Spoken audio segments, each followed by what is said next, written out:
Bismillahirrahmanirrahim. Assalamu alaikum. Welcome to our YouTube channel Desert Rose Psychics. Myself Shabana Mumtaz. Our subject is biology, and today we have to talk about some important terms related to the growth and development of plants. So let's move towards our first topic, that is going to be called plasticity. Plasticity means changeability or moldability. किसी भी चीज़ को हम अपने requirement के according तभी mould कर सकते हैं जब उस चीज़ में फ्लेक्सिबिलिटी होगी, अपना स्ट्रक्चर चेंज करने की एबिलिटी होगी। तो ये प्लांट भी ख़ुद को चेंज करने की, मोल्ड करने की एबिलिटी रखते हैं, इनमें फ्लेक्सिबिलिटी होती है। The ability of plant to change and adopt themselves according to their changing environment. Plants की एबिलिटी या उनका ऐसा बिहेवियर जिसमें वह एनवायरनमेंट या किसी और वजह से कुछ अलग पाथवेज फॉलो कर लें, अपना डिफरेंट स्ट्रक्चर फॉर्म कर लें, उसे प्लास्टिसिटी कहते हैं। इस फिनोमिना के लिए हम हेट्रोफिली की एग्जांपल लेते हैं। Hetero means different and phylly means leaf. Heterophylly में दो टाइप की लीफ हो सकती हैं, environmental heterophylly and development heterophylly. Developmental heterophylly development stages के साथ अपना स्ट्रक्चर फॉर्म करती है। जैसे कि हम कोरिएंडर के एग्जांपल ले लेते हैं। जैसे स्टार्ट में जब कोरिएंडर लीफ जुवेनाइल स्टेज पर होता है तो उसके लीव्स क्लियरली डिस्टिंक्ट नहीं होते, लेकिन जब कोरिएंडर लीफ एडल्ट स्टेज पर आता है तो उसके लीव्स के लोब्स प्रोमिनेंट होते हैं। Cotton and larkspur are the example of developmental heterophylly. Environmental heterophyly, in which plant modified their structure according to their environment. Buttercup and aquatic plant पानी के अंदर ग्रो होता है। जो प्लांट वाटर हैबिटेट में होगा तो वो पानी के अंदर प्रेजेंट है, तो उसे अपने इन्वायरमेंट के अकॉर्डिंग अपना स्ट्रक्चर डेवलप करना है। पानी के अंदर जो लीव्स होंगी वो thread like, ribbon like form में होंगी, ताकि वो वाटर फ्रिक्शन या वाटर रेजिस्टेंस से प्लांट की लीव्स को डैमेज ना कर सके, टीयर ना कर सके। अगर लीव्स ब्रॉड होंगी, वाइड होंगी तो वो पानी की वजह से डैमेज हो जाएंगी, वाटर रेजिस्टेंस की वजह से डैमेज हो जाएंगी, टीयर हो जाएंगी। तो इसलिए पानी के अंदर जो प्लांट है अकॉर्डिंग टू देयर इन्वायरमेंट अपना स्ट्रक्चर फॉर्म करता है। और पानी के ऊपर के लीव्स नॉर्मल लीव्स देखने को मिलती हैं।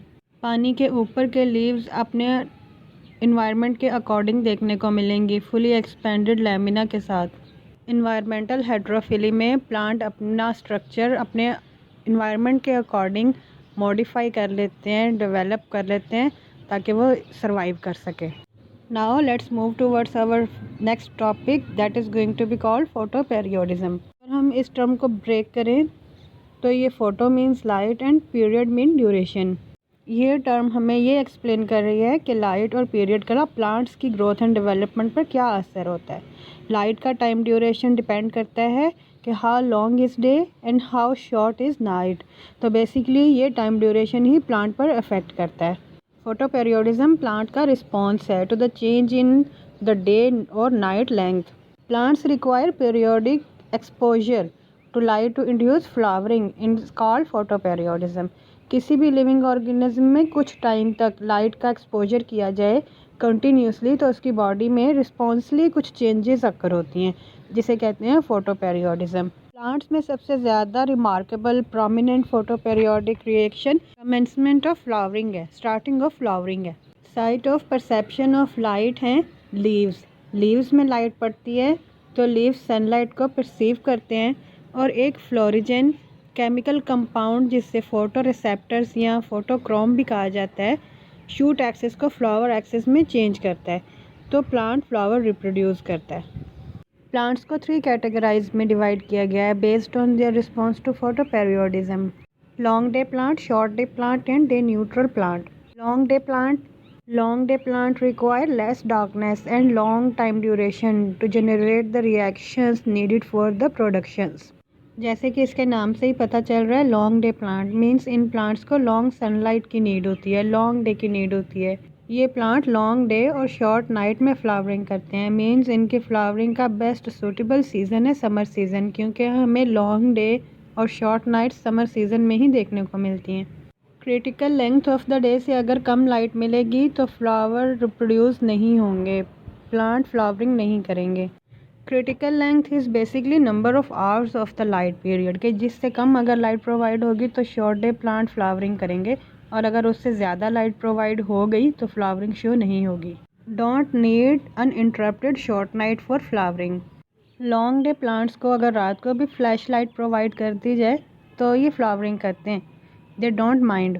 सम example of long day plants are wheat, radish, spinach and sugar beet. Short day plants requires a long period of darkness or long night. These plants need less than about 12 hours of day length. ऐसे plants जिनको short day और short time sunlight चाहिए होती है flowering करने के लिए, जहाँ दिन का ड्यूरेशन कम हो और नाइट की लेंथ ज़्यादा हो, तो ये सिचुएशन ऑब्वियसली हमें विंटर सीज़न में देखने को मिलती हैं, जहाँ डे टाइम शॉर्ट और नाइट टाइम लॉन्ग होता है। ये प्लांट विंटर सीज़न में फ्लावरिंग करते हैं और इन प्लांट्स को लेस देन अबाउट 12 आवर्स का डे चाहिए होता है। इन प्लांट्स को हम लॉन्ग नाइट प्लांट भी कह सकते हैं। Need uninterrupted long night for flowering. जैसे कि लॉन्ग डे प्लांट्स को अगर नाइट टाइम में भी फ्लैश लाइट प्रोवाइड कर दी जाए तो वह फ्लावरिंग करते हैं। इस तरह शॉर्ट डे प्लांट को नीड नहीं होती फ्लैश लाइट इंटरप्शन की। Taco, rice, soybean, sugar cane and cocklebur are example of short day plants. Day neutral plants. ऐसे प्लांट्स न्यूट्रियल बिहेवियर शो करते हैं। ऐसे प्लांट्स को लॉन्ग डे और शॉर्ट नाइट से कोई फ़र्क नहीं पड़ता। इन प्लांट्स को डे लेंथ या नाइट लेंथ से कोई इफेक्ट नहीं होता। इन प्लांट्स ने फ्लावरिंग कब करनी होती है? इन प्लांट्स ने फ्लावरिंग तब करनी होती है जब इनके वेजिटेटिव ग्रोथ कंप्लीट हो जाए, ऑल वेजिटेटिव ऑर्गन्स फॉर्म्ड हो जाए, रिप्रोडक्टिव स्टेज आ जाए, तो ये प्लांट्स फ्लावरिंग करते हैं। ये प्लांट्स डे लेंथ से कोई रिस्पॉन्स शो नहीं करते। इनकी वेजिटेटिव ग्रोथ कंप्लीट होगी, फुलफिल होगी, तभी ये फ्लावरिंग करेंगे। Cucumber, cotton, tomato and sunflower are the example of day neutral plants. The next term is going to be called seed dormancy. Dormancy can be defined as the temporary inability of a viable seed to germinate under favorable environmental conditions. Seed को germination के लिए कुछ favourable condition चाहिए होती हैं, जैसे कि sunlight, water, oxygen, humidity, moisture and temperature. अगर एक सीड को ये तमाम तर इन्वायरमेंटल फेवरेबल कंडीशंस प्रोवाइडेड हों तो भी ये जर्मिनेट ना कर सके, जर्मिनेशन में फ़ेल हो जाए और इनएक्टिव पीरियड में रहे, इस कंडीशन को कहते हैं seed dormancy. Failure of a seed to germinate even when subjected to a favourable conditions for germination. Reasons क्या हो सकती हैं सीड डोरमेंसी की? प्रेजेंस ऑफ इम्परमिएबल और हार्ड सीड कोड। अगर सीड कोड हार्ड हो, टफ हो, तो भी सीड जर्मिनेशन नहीं हो सकता। और अगर सीड कोड इम्परमिएबल हो के वो ऑक्सीजन या टेम्परेचर या लाइट को सीड के अंदर तक जाने से रोक रहा है, बैरियर हो, फेवरेबल कंडीशंस एम्ब्रियो तक नहीं पहुंच पा रही हूँ, जिसकी वजह से सीड जर्मिनेट नहीं हो सकता। Presence of immature embryo. अगर एम्ब्रियो कैपेबल नहीं होगा, मैच्योर नहीं होगा सीडलिंग के लिए, तो भी सीड डोरमेंट ही रहेगा। No optimum temperature. मुनासिब टेम्परेचर की अवेलेबिलिटी नहीं हो तो भी सीड की जर्मिनेशन नहीं हो सकी, सीड फेल हो जाएगा जर्मिनेशन के लिए, क्योंकि सीड जर्मिनेशन के लिए ऑप्टिमम टेम्परेचर रिक्वायर्ड होता है। Chemical inhibitors. केमिकल इनहिबिटर्स की प्रेजेंस, जैसे कि एब्सिसिक एसिड, ये ग्रोथ इनहिबिटर्स हैं, ये ग्रोथ प्रोमोटर नहीं है। इनकी वजह से, इनकी प्रेजेंस से सीड ग्रोथ नहीं कर पाता और सीड की जर्मिनेशन नहीं होती। Methods to overcome seed dormancy. Seed dormancy can be overcome or break by weakening the seed coat. Seed को वाटर में कुछ टाइम के लिए डिप करके रखें, सोक करके रखें, तो सीड वाटर एब्जॉर्ब करके स्वेल हो जाएंगे और इससे सीड कोड हार्ड से सॉफ्ट हो जाएंगे। By the activity of soil microbes. अगर सीड्स को डायरेक्ट सॉइल में डाल दिया जाए तो सॉइल के कुछ माइक्रोब्स डिकम्पोज एक्टिविटी की वजह से सीड कोड को डिकम्पोज कर देंगे, तो सीड जर्मिनेशन में हेल्प हो जाएगी। Scratching of seed coat. Seed code को स्क्रैच कर दिया जाए किसी नाइफ, पिन या शार्पन ऑब्जेक्ट से आउटर सीड कोड लेयर को, तो भी सीड जर्मिनेशन के काबिल हो सकता है। Treating with hormones. Gibberellin, cytokinin. Cytokinin या इथाइलिन या gibberellins responsible for seed germination. अगर हम सीड को इन प्लांट ग्रोथ हार्मोन से ट्रीटेड करें तो भी सीड की जर्मिनेशन में हेल्प हो सकेगी। ये हार्मोन्स सीड जर्मिनेशन में हेल्प करते हैं और सीड डोरमेंसी को ब्रेक करते हैं। Changing environmental conditions.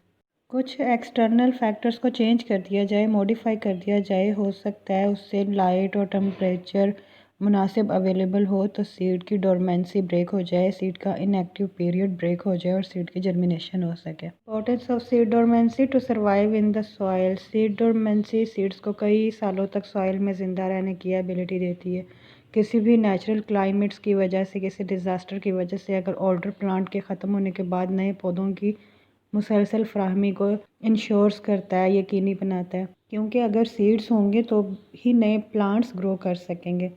Preservation of seeds, seed dormancy बीजों के प्रिजर्वेशन को प्रमोट करता है लेटर यूज़ के लिए।